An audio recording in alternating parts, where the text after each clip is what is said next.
আসসালামু আলাইকুম রহমতুল্লাহ বরকাত। প্রিয় দর্শক মণ্ডলী, আমি মাওলানা মোহাম্মদ মাহবুবুর রহমান।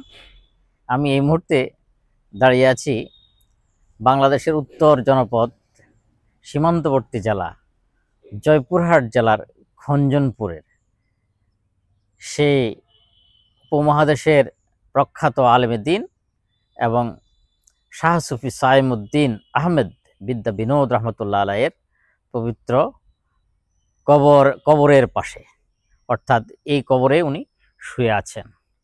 সেই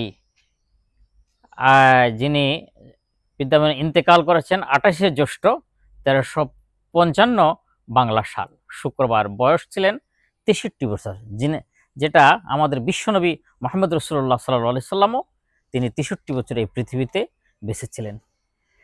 এই শাহ সুফি সাইমুদ্দিন আহমেদ বিদ্যা বিনোদ রহমতুল্লাহ আলাই, যিনি হচ্ছেন যার নামের তালিকা বাংলাদেশের যত সুফি সাধকরা ছিল অতীতে, সবার নামের তালিকা বাংলা একাডেমিতে লিপিবদ্ধ আছে। আর সেই লিপিবদ্ধতে পেয়েছি হযরত শাহ সুফি সাইমুদ্দিন আহমেদ বিদ্যা বিনোদ রহমতুল্লাহ আলাই একজন সুফি সাধক হিসাবে, যিনি জয়পুরহাট জেলার খঞ্জনপুরের মাটিতে শুয়ে আছেন।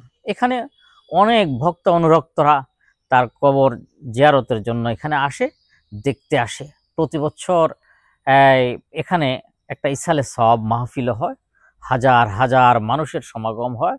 এখানে তার কবর দেখতে আসে, কেউ দোয়া নিতে আসে, কেউ মাহফিলে এসে উপস্থিত হয়।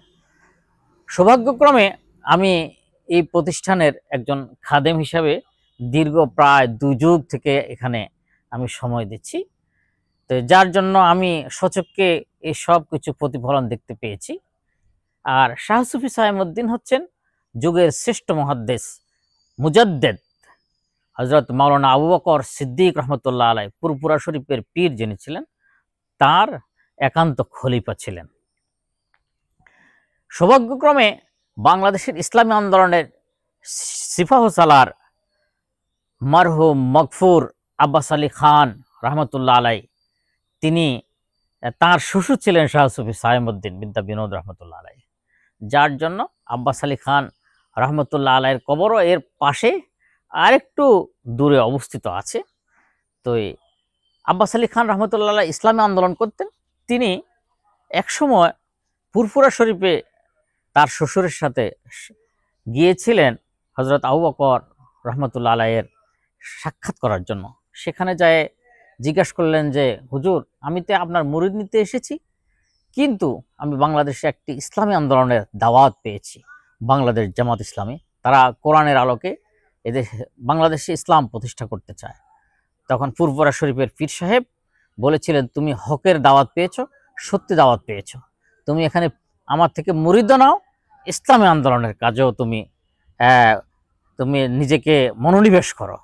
এরপরে উনি আসি জামাত ইসলামের পূর্ণদমে কাজ করে একসময় উনি বাংলাদেশের ইসলামী আন্দোলনের সিপাহ সালার, অর্থাৎ বাংলাদেশ এই উপমহাদেশের সবচেয়ে বড় ইসলামী আন্দোলন বাংলাদেশ জামাত ইসলামীর ভারপ্রাপ্ত আমিরও হয়েছিলেন।